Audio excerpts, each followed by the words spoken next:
pikiran kita. Mari kita satukan hati dan pikiran kita bersatu di dalam doa. Segala puji, syukur, hormat, kemuliaan hanya bagi-Mu ya Allah Bapa. Bapa yang kami kenal di dalam nama Tuhan Yesus Kristus. Tuhan, henti-hentinya Tuhan, kami datang ke hadapan-Mu untuk mengucapkan terima kasih kami Tuhan. Tuhan kasih dan penyertaan-Mu Bapa, sehingga kami boleh ada malam hari ini berkumpul di tempat ini untuk memperingati hari kelahiran Engkau ya Bapa. Tuhan, apalah kami ini Tuhan. Tuhan yang membuat dan menjaga kami boleh hadir di tempat ini Tuhan. Semata-mata hanya karena belas kasih Tuhan yang telah menyertai kehidupan kami pribadi lepas pribadi Tuhan. Kalau kami telah melampaui hari-hari yang lalu dengan beragam rasa Tuhan, semua boleh kami lalui hanya karena penyertaan Tuhan pada kami ya Bapa. Tuhan Yesus yang sungguh baik, kami akan mengawali bahkan nanti pertengahan yang berakhir di ibadah ini. Engkaulah yang mengadakan. Baik, kita akan memuji Tuhan. Lalu ini Tuhan nomor 109, Hai mari berhitung.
Di dalam nama Allah Bapa dan nama Anaknya Tuhan Yesus Kristus, supaya masuk Raja Kemuliaan. Siapakah itu Raja Kemuliaan?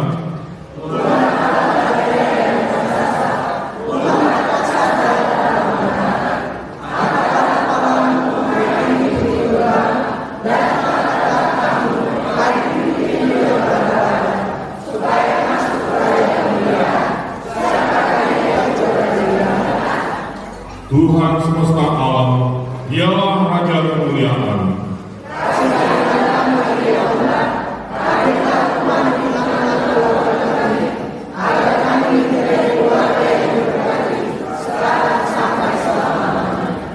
Marilah kita berdoa. Ya Allah Bapa dari Yesus Kristus Tuhan kami yang telah lahir di Betlehem, kami puji nama-Mu yang kudus, karena Engkau telah menyelamatkan kami umat-Mu. Engkau telah memindahkan kami dari kegelapan ke dalam terang dan memperdamaikan kami dengan Engkau, sehingga kami dapat hidup dalam persekutuan dengan Engkau. Hati kami penuh sukacita karena kebaikan-Mu. Terimalah ucapan syukur kami melalui Yesus Kristus. Kami memohon kehadapan-Mu, tumbuhkanlah kiranya rasa persatuan dan kedamaian di antara kami yang telah Kau limpahkan suatu tanggung jawab, dan kiranya Tuhan menyelamatkan serta menolong setiap keluarga kami di saat dunia membutuhkan kasih dan damai. Kristus hadir, ajarlah kami untuk saling menghargai serta mengasihi satu sama lain, dan tumbuhkanlah rasa jujur terhadap diri sendiri, terhadap sesama, terlebih di hadapan Tuhan. Satukanlah kami di dalam kasih anak-Mu, Tuhan Yesus Kristus Tuhan kami. Amin. Jemaat kami duduk kembali.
untuk memisahkan air dari air. Maka Allah menjadikan cakrawala dan Ia memisahkan air yang ada di bawah cakrawala itu dari air yang ada di atasnya. Dan jadilah demikian. Lalu Allah menamai cakrawala itu langit. Jadilah petang dan jadilah pagi. Itulah hari yang kedua. Kejadian 1 ayat 9 sampai 10. Berfirmanlah Allah, hendaklah segala air yang di bawah langit berkumpul pada satu tempat, sehingga kelihatan yang kering, dan jadilah demikian. Lalu Allah menamai yang kering itu darat, dan kumpulan air itu dinamainya laut. Allah melihat bahwa semuanya itu baik.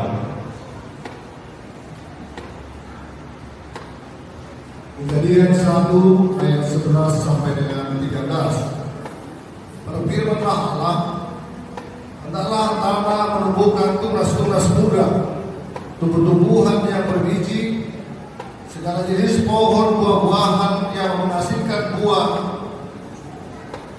yang berbiji, supaya ada tumbuh-tumbuhan di bumi. Dan jadilah demikian. Tanah itu menumbuhkan tunas-tunas muda, segala jenis tumbuh-tumbuhan yang berbiji, dan segala jenis pohon-pohonan yang menghasilkan buah yang berbiji. Allah melihat bahwa semuanya itu baik. Jadilah petang dan jadilah pagi. Itulah hari ketiga.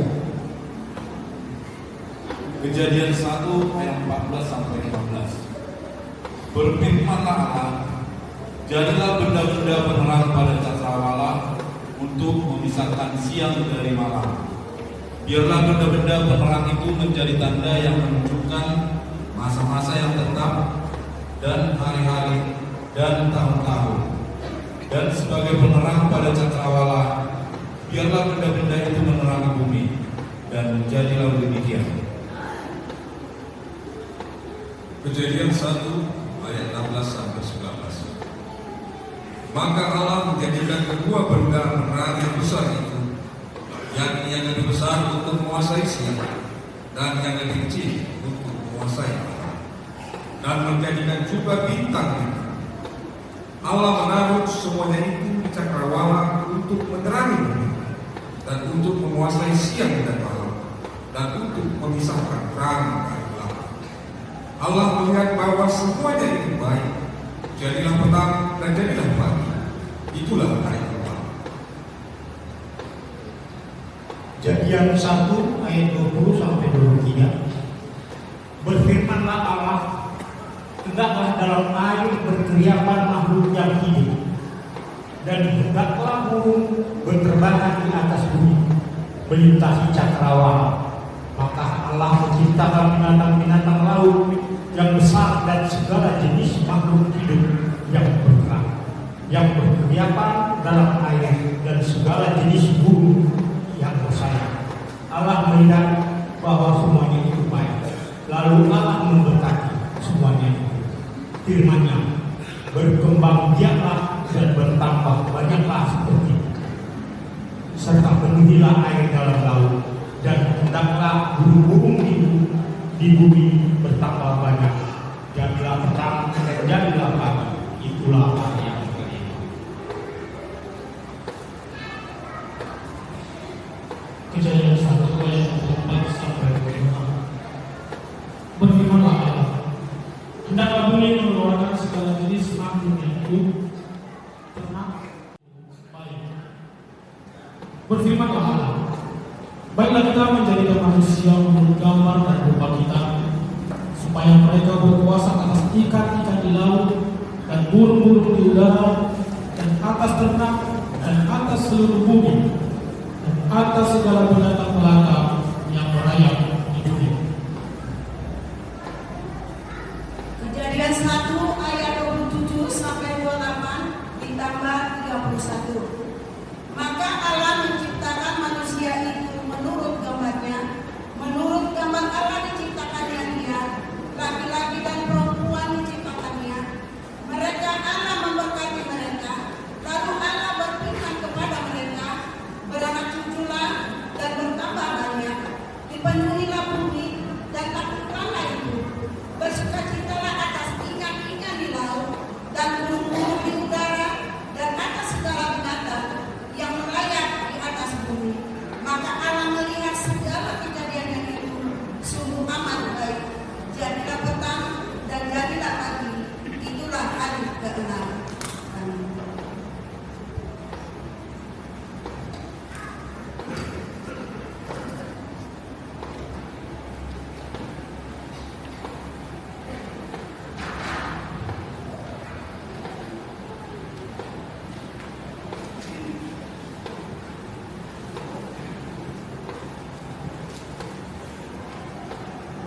Kita akan ujian dari Injil Matius 13.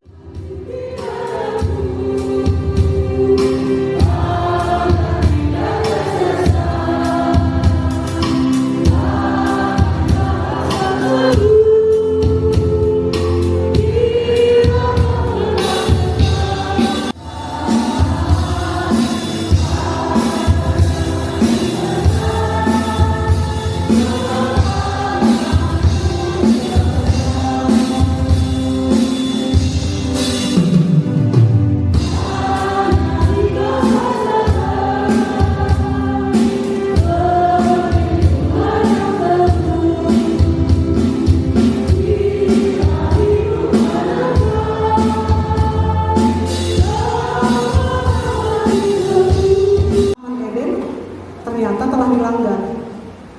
Hal ini membuat manusia jauh dari hadapan Allah. Bagaimanakah peristiwa ini bisa terjadi? Mari kita dengarkan liturgi kejatuhan manusia ke dalam dosa. Kejadian 3 ayat 1 sampai 3. Adapun ular, ialah yang paling cerdik dari segala binatang di darat yang dijadikan oleh Tuhan Allah. Ular itu berkata kepada perempuan itu, tentulah Allah berfirman, semua pohon dalam taman ini jangan kamu makan buahnya, bukan? Lalu sahut perempuan itu kepada ular itu, buah pohon-pohonan dalam taman ini boleh kami makan, tetapi tentang buah pohon yang ada di tengah-tengah taman, Allah berfirman, jangan kamu makan ataupun raba buah itu, nanti kamu mati. Kejadian 3 ayat 4 sampai 5.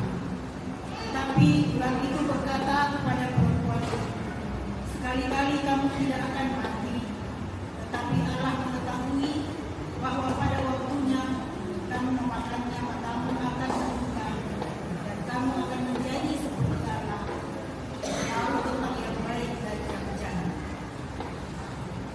Kejadian 3 ayat 6 sampai 7. Perempuan itu melihat bahwa buah pohon itu baik untuk dimakan dan sedap kelihatannya. Lagi pula pohon itu menarik hati karena memberi pengertian. Lalu ia mengambil dari buahnya dan dimakannya dan diberikannya juga kepada suaminya yang bersama-sama dengan dia. Dan suaminya pun memakannya. Maka terbukalah mata mereka berdua dan mereka tahu bahwa mereka telanjang. Lalu mereka menyimak daun pohon ara dan membuat camar. Kejadian 3 ayat 8 sampai 10. Ketika mereka mendengar bunyi langkah Tuhan Allah yang berjalan-jalan dalam taman itu, pada waktu hari sejuk, bersembunyilah manusia dan istrinya itu terhadap Tuhan Allah di antara pohon-pohonan dalam taman. Tetapi Tuhan Allah memanggil manusia itu dan berfirman kepadanya, di manakah engkau? Ia menjawab, ketika aku mendengar bahwa engkau ada dalam taman ini, aku menjadi takut karena aku telanjang. Sebab itu aku bersembunyi. Kejadian 3 ayat 11 sampai 13. Siapakah yang memberitahukan kepadamu bahwa engkau telanjang? Apakah engkau makan dari buah pohon yang kularang engkau makan itu? Manusia itu menjawab, perempuan yang kau tempatkan di sisiku, dialah yang memberi dari buah pohon itu kepadaku, maka aku makan. Kemudian berfirmanlah Tuhan Allah kepada perempuan itu, apakah yang telah kau perbuat ini? Jawab perempuan itu, ular itu yang memberdayakan aku, maka aku makan. Kejadian 3 ayat 14 sampai 15. Lalu berfirmanlah Tuhan Allah kepada ular itu, karena engkau berbuat demikian, terkutuklah engkau di antara segala ternak dan di antara segala binatang hutan. Dengan perutmu lah engkau akan menjalan, dan debu tanahlah akan kau makan seumur hidupmu. Aku akan mengadakan permusuhan antara engkau dan perempuan ini, antara keturunanmu dan keturunannya. Keturunannya akan meremukkan kepalamu, dan engkau akan Kejadian 3 ayat 16 sampai 18. Firman-Nya kepada perempuan itu, susah payahmu waktu mengandung akan kubuat sangat banyak. Dengan kesakitan engkau akan melahirkan anakmu. Namun engkau akan berakhir kepada suamimu dan ia akan berkuasa atasmu. Lalu firman-Nya kepada manusia itu, karena engkau mendengarkan perkataan istrimu dan memakan dari buah pohon yang telah kuperintahkan kepadamu, jangan makan daripadanya, maka terkutuklah tanah karena engkau. Dengan bersusah payah engkau akan mencari rezekimu dari tanah seumur hidupmu. Kejadian 3 ayat 19 sampai 21. Dengan berpeluh engkau akan mencari mata-matamu sampai engkau kembali lagi menjadi tanah. Karena dari segala engkau dilahirkan, sebab engkau dulu dan engkau akan kembali menjadi bubur. Dan Tuhan akan membuat pakaian dari kulit binatang untuk manusia dan untuk istrinya itu, lalu mengenakannya kepada mereka. Kejadian 3 ayat 23 sampai 24. Lalu Tuhan Allah mengusir dia dari Taman Eden supaya ia mengusahakan tanah dari mana ia diambil. Ia menghalau manusia itu, dan di sebelah timur Taman Eden ditempatkannya lah beberapa grup dengan pedang yang menyala-nyala dan menyambar-nyambar untuk menjaga jalan ke pohon kehidupan. Amin.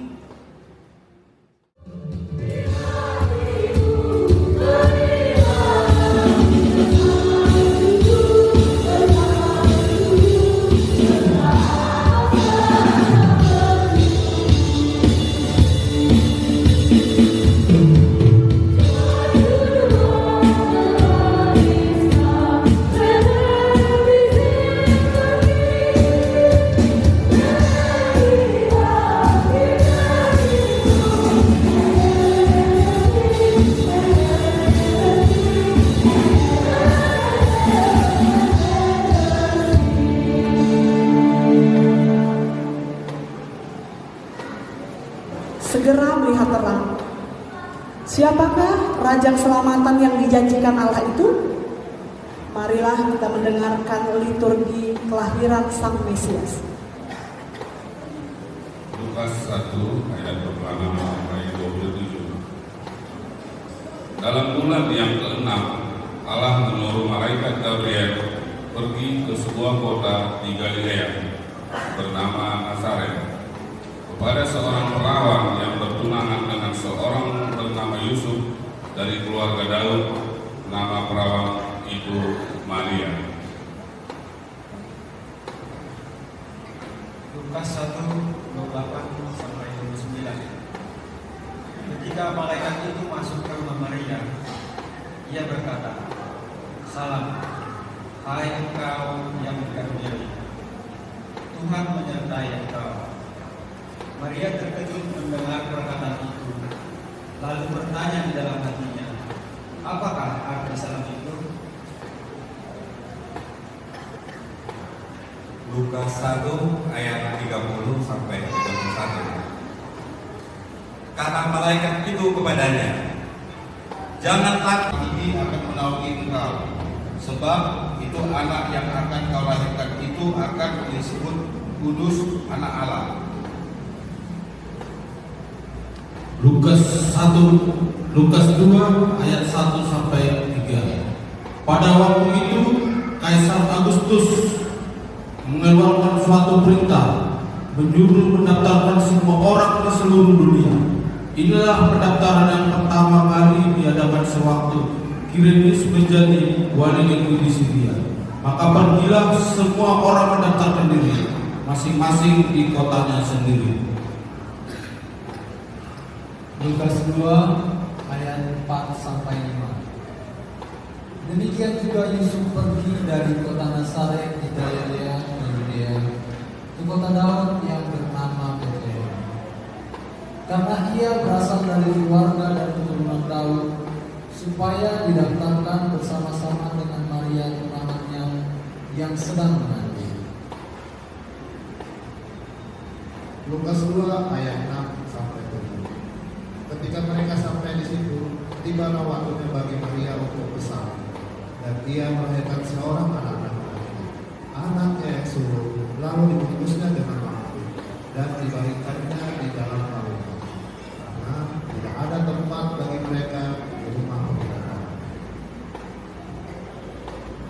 2 ayat 8 sampai 9. Di daerah itu ada gembala-gembala yang tinggal di padang menjaga kawanan ternak mereka pada waktu malam. Tiba-tiba berdirilah seorang malaikat Tuhan di dekat mereka, dan kemuliaan Tuhan bersinar meliputi mereka, dan mereka sangat ketakutan. Lukas 2 ayat 10 sampai 11. Lalu kata malaikat itu kepada mereka, jangan takut, sebab sesungguhnya aku memberitakan kepadamu kesukaan besar untuk seluruh bangsa. Hari ini telah lahir bagimu juru selamat, yaitu Kristus, Tuhan di kota Daud. Dan inilah tandanya bagimu, kamu akan menjumpai seorang bayi yang dibungkus dengan angin dan terbaring di dalam kolam. Lukas 2 ayat 13 sampai 14. Dan tiba-tiba tampaklah bersama-sama dengan malaikat itu sejumlah besar bala tentara surga yang memuji Allah. Katanya, kemuliaan bagi Allah di tempat yang maha tinggi, dan damai sejahtera di bumi di antara manusia yang berkenan kepadanya.